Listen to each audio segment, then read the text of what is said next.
그리고 여러분들의 삶에 또 일터에 또 하나님의 큰 은혜와 복이 넘치기를 소망합니다.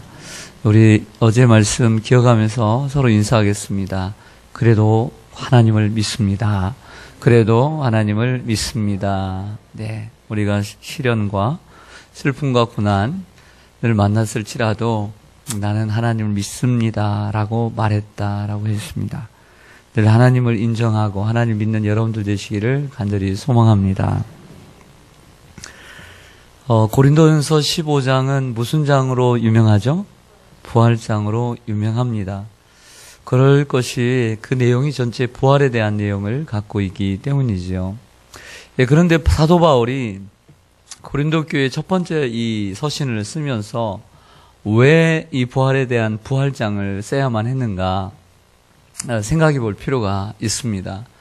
오늘 본문 12절 그 첫 구절에 기록되어 있는데요. 당시에 예수님을 믿는 고린도 교회 성도들을 향한 얘기를 하고 있어요. 그러니까 밖에 사람이 아닌 성도들 가운데 예수님의 부활은 믿어요. 그런데 사람의 부활을 믿지 않는 성도들이 있었던 거예요. 뭐라고요? 예수님의 부활은 믿는데 사람들의 부활은 안 믿는 이런 성도들이 있었습니다. 들어보세요. 또 그도 그럴 것 같아요. 왜 믿어지지 않았을까요? 자, 먼저는 예수님은 죽으신 지 사흘 만에 몸이 썩기 전에 부활하셔서 나타나셨어요. 그렇죠? 그래서 예수님이 부활하셨구나는 인정이 돼요. 하지만 사람들 중에 그리스도인들 중에 죽었다가 다시 산 사람을 못 봤어요. 그렇죠? 봤어요? 지금 예수님을 믿는 성도들, 또 연세가 들어서 혹은 병에 걸려 죽은 같은 고린도 교회 성도들 가운데 지금 죽어서 장사를 지내고 몸이 지금 썩어가고 있는데 그 썩어가고 있는 성도들 중에 다시 살아난 사람을 본 적이 없는 거예요. 그러니까 믿기가 힘든 거예요. 좀 죽었다가 살아난 사람 중에도 사람이 있으면 좀 믿을 것 같은데 믿지 못하겠다라고 하는 것입니다. 더 중요한 부분은 부활이 상식적으로 이해가 되지 않기 때문입니다. 자, 예수님은 누구시죠? 하나님의 아들이시고 그분은 신이십니다. 하나님이시죠? 그래서 예수님 정도면 하나님이시기 때문에 죽었다가 다시 살 수는 있다라고 생각이 들어요. 그런데 사람은 연약한 육체를 가지고 있는데 또 사람이 죽어서 장사를 지내고 또 한 달, 두 달이 지나면 몸이 어떻게 되죠? 썩죠. 썩고 후에는 뭐만 남아요? 해골만, 뼈만 남게 됩니다. 예수님이야 사흘 만에 그래도 좀 몸이 남아있을 때 부활하셨다고 하지만 죽은 지 벌써 오래되었는데 이제 해골밖에 남지 않았는데 뼈밖에 남지 않았는데 다시 산다는 것이 상식적으로 이해가 돼야 안 돼요? 안 되는 거예요.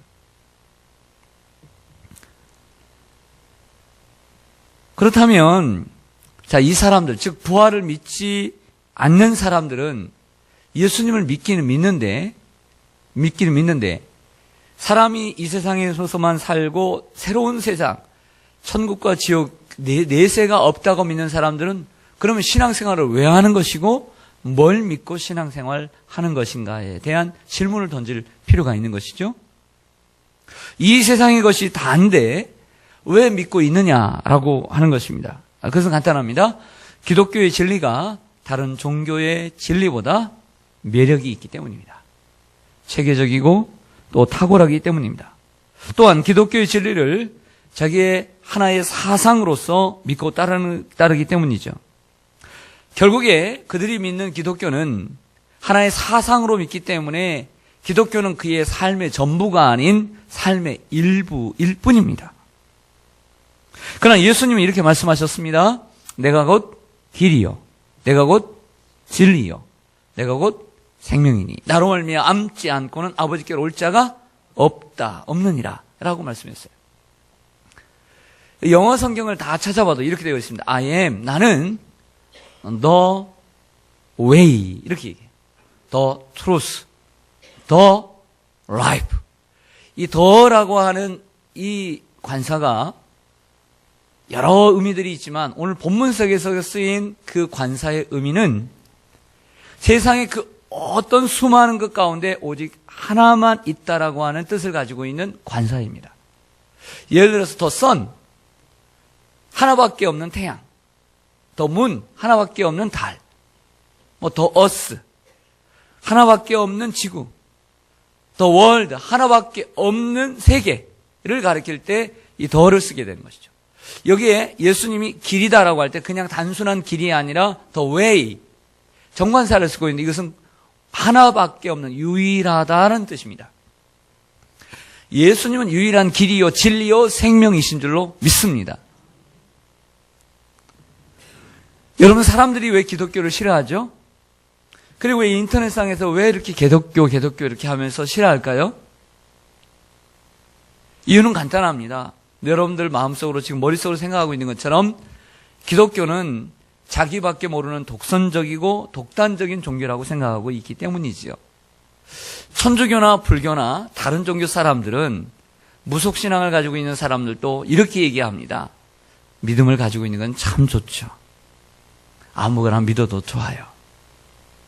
결국에는 다 똑같으니까, 구원을 받는 것은 똑같으니까 다 어떤 거나 믿으면 좋습니다 라고들 얘기를 해요. 그리고 함께 그들이 종교 의식을 하는 곳에 가서 같이 의식을 같이 행해요.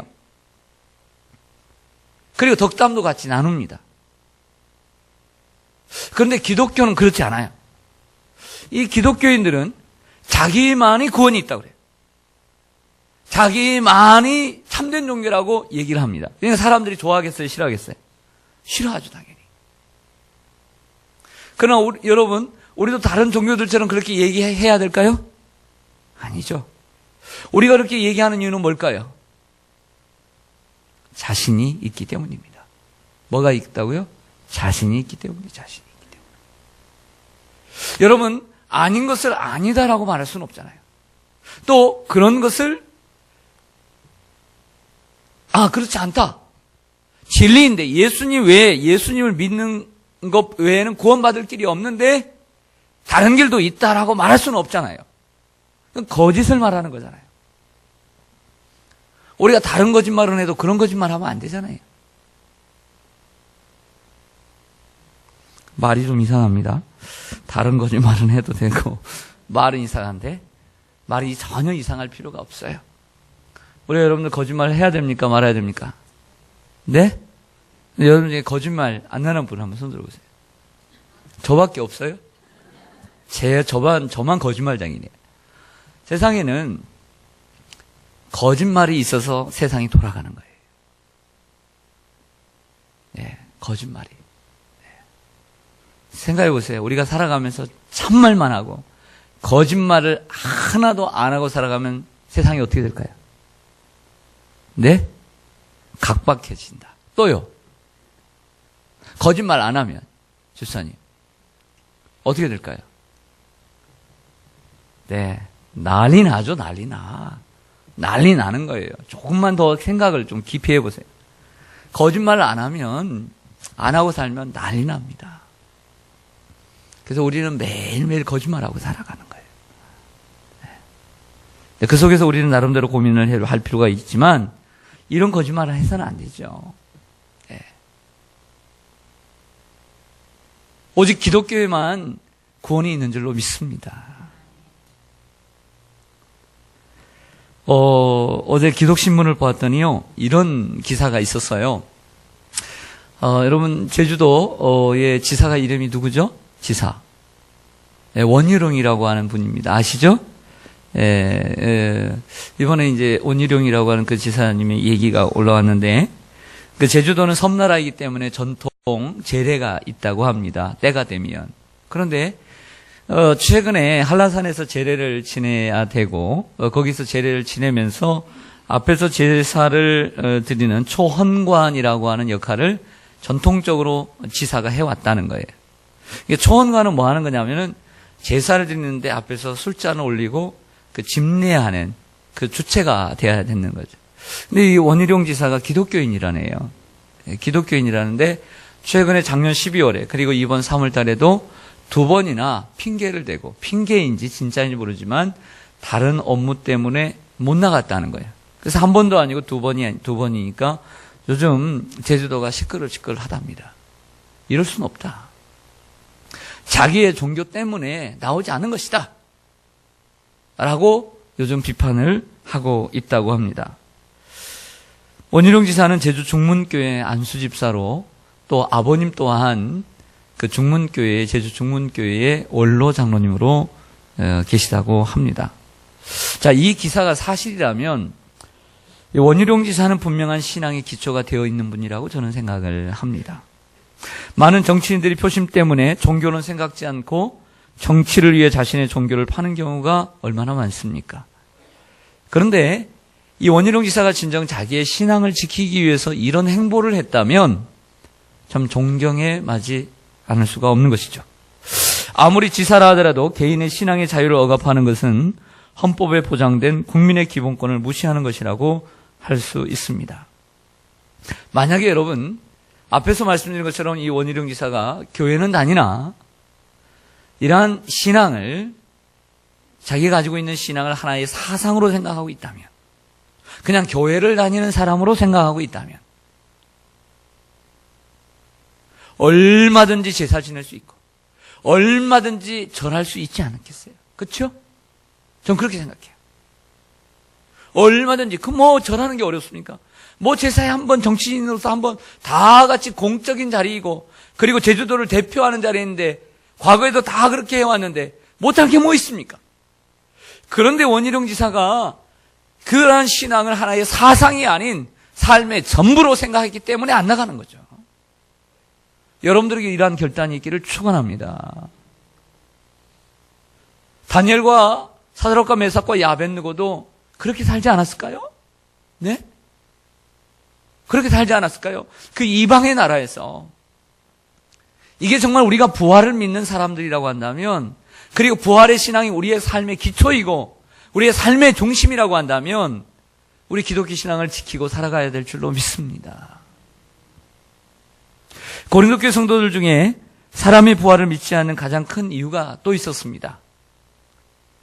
예수님의 부활은 인정하지만 사람의 부활을 인정하지 않는 가장 큰 이유는 1세기 당시에 그들의 사상 때문이었습니다.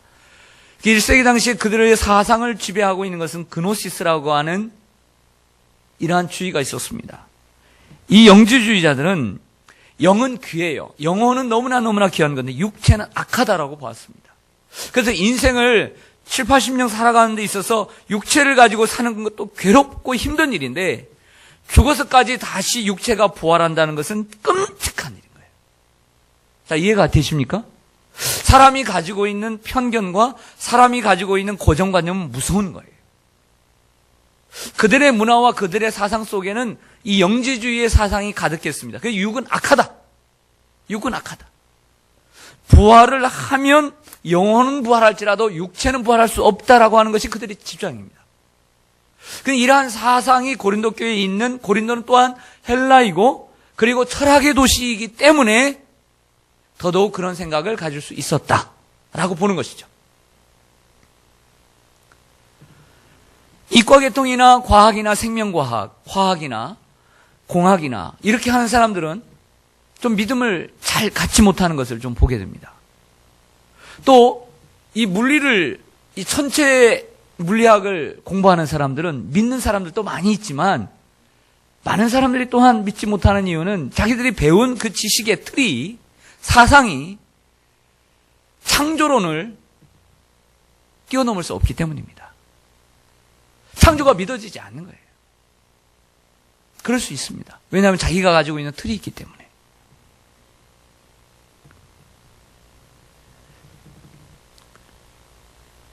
그런데 오늘 바울은 뭐라고 얘기하고 있는지 한번 보겠습니다. 13절을 보겠습니다. 13절을 보면 같이 읽겠습니다.